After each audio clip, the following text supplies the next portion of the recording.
Peace, everybody. Welcome to another edition of Who Don't Know Shit About Boxing. My mohawk is it's 1 o'clock in the morning here, and I worked out twice today, so fuck it. Yeah, anyway, so y'all know why you're here. Let's talk about it. Big day for boxing today. PBC had an event early on today around 4 o'clock. I, however, forgot all about it, and I was outside working out, so I missed it. But, the card was pretty much, it went, the way everybody expected it to go. Carl Frampton went down twice in the first round and ended up winning over Gonzalez Jr.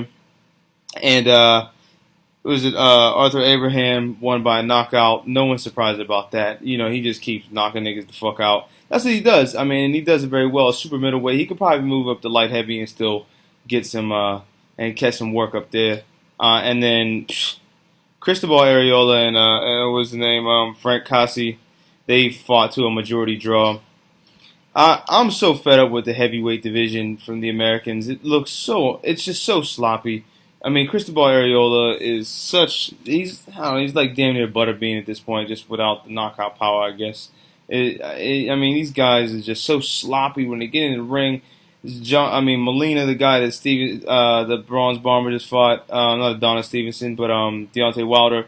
It's really an embarrassment at this juncture. Like the heavyweights from the States just need to step their game up. I mean, it's become a joke division, and I mean, they wonder why they don't get primetime placement or HBO or pay-per-view placement. I mean, they look disgusting.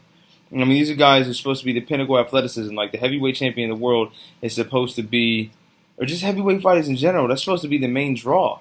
You know what I mean? But now they just look like fat carnival guys. It's just like damn near professional tough man contests. It's disgusting. And I don't blame anybody for not wanting to watch it, because I don't want to watch it. And this is damn near my job, is to research fighters and shit. And I really could care less about the heavyweight division. Whatever. Moving on. I want to touch on a few things before we actually get into the fights. This one's going to be a little bit of a longer video because there's so much going on. I'm trying to hit everything kind of quickly. So let's go with it. Sergio Martinez retired, as well he should have. And, he had a great career. Fast shouts to him. I hope retirement treats you well, brother, because, you definitely were an interesting draw, man. Next, Carl Froch retired.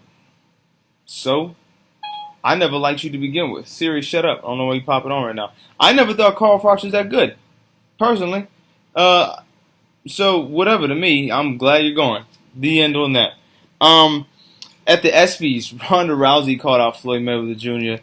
Here's my thing. I love Ronda Rousey's judo ability. And she has steamrolled bitches in Strikeforce and the UFC because there's no competition for her.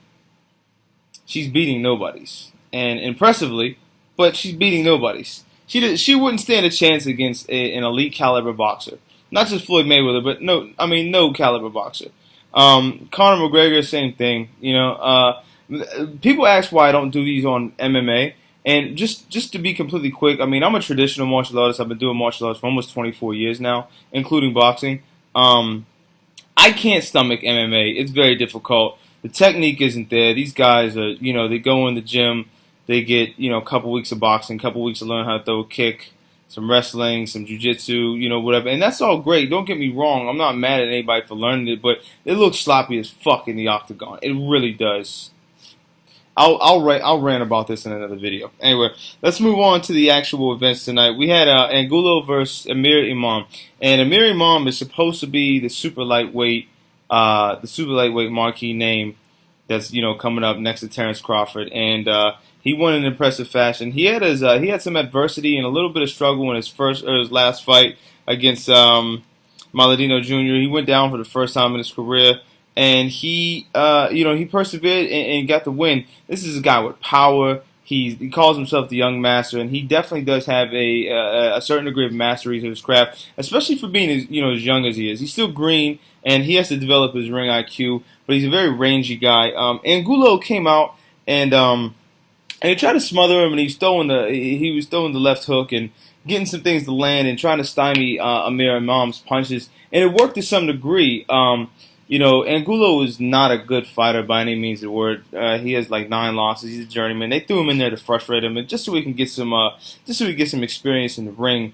But Amir Imam, he won by a very impressive knockout through a 1-2 to land behind the ear, threw the equilibrium off, put the guy down, got him out of there, and that was that. The next fight was McJoe Arroyo versus Arthur Villanueva. Battle of the super bantamweights, one from Puerto Rico, one from the Philippines.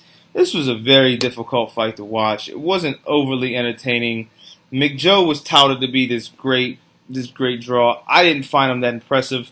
And I honestly thought the judges were out of their bloody heads for screwing. They were mad for screwing this up. They scored it 98-91. 2 of them did, and 97-92 after it being stopped by an accidental headbutt. I thought Villanueva did a lot better than the judges gave him credit for, and I actually had him up by a point at that round. I thought he was his aggression did land a little better. McJoe was fighting flat-footed and claiming to have all this great hand speed.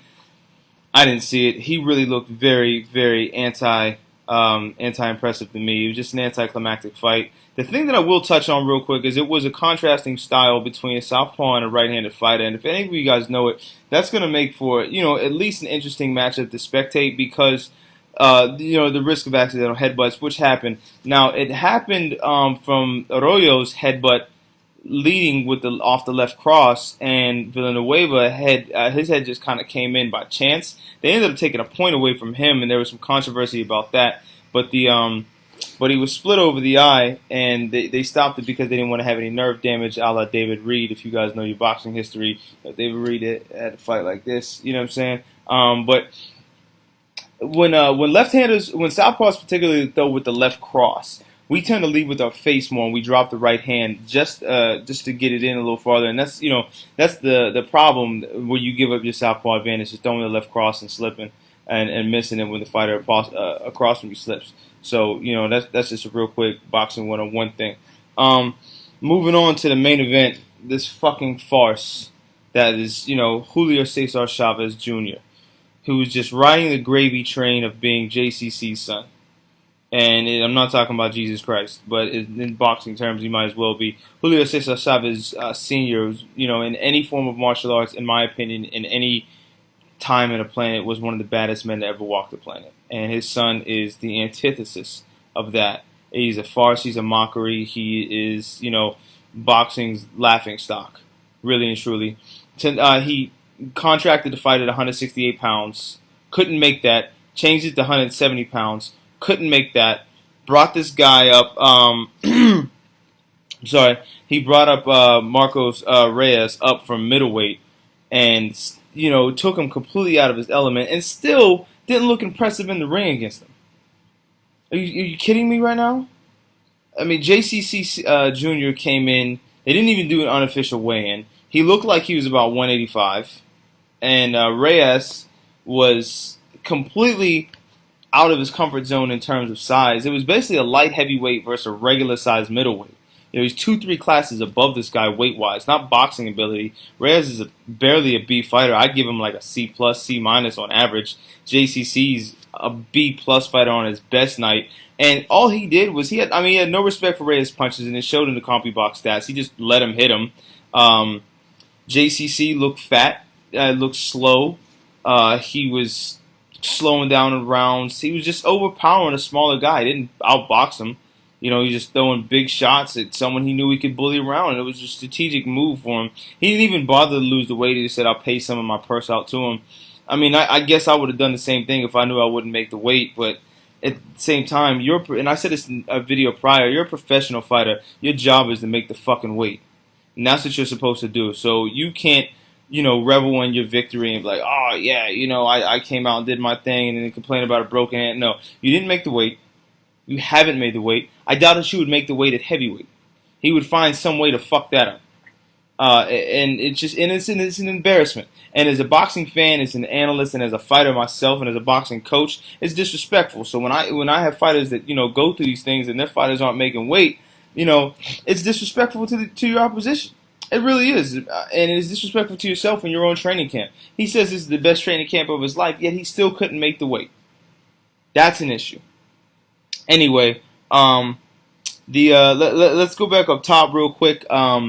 About the Amir Imam fight. He's now the mandatory challenger for Matisse and Postol. Matisse, I think, will win this fight, and he's had some great fights. La Machina is amazing. Lucas Matisse is one of the best fighters that I've seen in a long time. And the super lightweight division is about to get really interesting because you have a lot of good names in it. You got Lamont Peterson, you got Danny Garcia, you got Ramses Bathimale, you have Chris Algieri, actually, is mentionable in the super lightweight division. You have Terrence Crawford. Now you have Amir Imam. And this is going to be a really interesting title run. If anybody's trying to unify these belts, it's going to get really interesting super lightweight, especially with the people that could weave in and out, from junior welterweight, super lightweight, to even just, lightweight. It's going to be a really good time. That's what's exciting about boxing. Coming up, we have maybe countryman Dirijan from Montreal, Quebec, Canada, might be taking on Terrence Crawford. That could be very interesting. Some explosions going to happen there. I thought Dirijan, came very close to being Lamont Peterson. It was a controversial loss. Could have went either way. I'm going to have to go back and watch that again. He might be fighting Terrence Crawford. Lucien Boutte is coming back September 6th, another Canadian. He's going to fight on PBC. He has a tune-up fight. He hasn't fought in like 17 months, I think. It's 2014. He's fighting. I don't even know the guy he's going to fight. It's a tune-up fight. Who cares? Talks about Kovalev Ward. That's going to be a tough one to call. I love Sergey Kovalev. Love Andre Ward. That's going to be a very amazing fight. I'll build on that in subsequent videos. We have Tyson Fury versus Klitschko. That should be interesting. Klitschko should win that, but he's getting older. He's getting more vulnerable. He's not the impenetrable fortress that he once was. So his reign of terror on the heavyweight division is nearing the twilight. It's in the twilight, but it's nearing its end. And finally, Triple G versus Curtis Stevens.